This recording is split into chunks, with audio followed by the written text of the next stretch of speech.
ದಿನಾಂಕ 14/3/2026 ನಡೆದ ರಾಷ್ಟ್ರೀಯ ಲೋಕ್ ಅದಾಲತ್ನಲ್ಲಿ ಹಿರಿಯ ಶ್ರೇಣಿ ನ್ಯಾಯಾಲಯದಲ್ಲಿ ಒಟ್ಟು ಬಾಕಿ ಇದ್ದ 2399 ಪ್ರಕರಣದಲ್ಲಿ ರಾಜಿಯಾದ ಪ್ರಕರಣಗಳು 712 ಪ್ರಕರಣಗಳು ರಾಜಿಯಾಗುವ ಮೂಲಕ ಇತ್ಯರ್ಥವಾಗಿವೆ. ಇದರ ಒಟ್ಟು ಮೊತ್ತ 2,73,44,300 ಇರುತ್ತದೆ.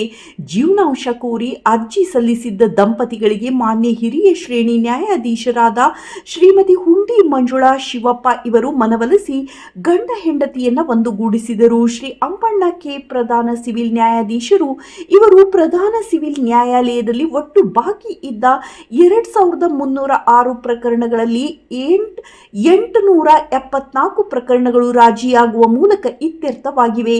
ಇದರ ಒಟ್ಟು ಮೊತ್ತ 95,82,551 ಇರುತ್ತದೆ ಮತ್ತು ಹೆಚ್ಚುವರಿ ಸಿವಿಲ್ ನ್ಯಾಯಾಲಯದಲ್ಲಿ ಒಟ್ಟು ಬಾಕಿ ಇದ್ದ 1,077 ಪ್ರಕರಣಗಳಲ್ಲಿ 682 ಪ್ರಕರಣಗಳು ರಾಜಿಯಾಗುವ ಮೂಲಕ ಇತ್ಯರ್ಥವಾಗಿವೆ. ಇದರ ಒಟ್ಟು ಮೊತ್ತ 3,22,183 ಇರುತ್ತದೆ. ಒಟ್ಟು ಲಿಂಗಸ್ಕೂರು ನ್ಯಾಯಾಲಯದಲ್ಲಿ 2,268 ಪ್ರಕರಣಗಳು ರಾಜಿಯಾಗಿವೆ.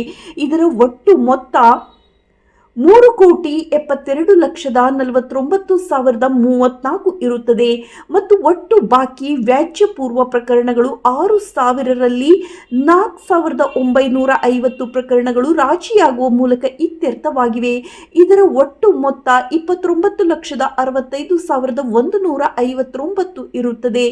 ಭೂಪನಗೌಡ ಪಾಟೀಲ್ ವಕೀಲರು, ಬಾಲರಾಜ್ ವಕೀಲರು, ಮಹಲಿಂಗಪ್ಪ ವಕೀಲರು, ಹಾಜಿ ಬಾಬಾ ವಕೀಲರು, ನಾಗರಾಜ್ ಗಸ್ತಿ ವಕೀಲರು, ಕಿರಣ್ ಮಸ್ಕಿ ವಕೀಲರು, ಶ್ರೀಮತಿ ಮಂಜುಳಾ ವಕೀಲರು, ವೀಣಾ ಶ್ರೀ ದೇಸಾಯಿ ವಕೀಲರು, ಅಮರೇಶ್ ಪಾಟೀಲ್, ಶಿವಕುಮಾರ್ ಈಶ್ವರ್ ಜಾಧವ್, ನಾಗರತ್ನ, ಶರಣಬಸವ ರಾಜಶೇಖರ್ ಇತರರು ವಕೀಲರು ಹಾಜರಿದ್ದರು.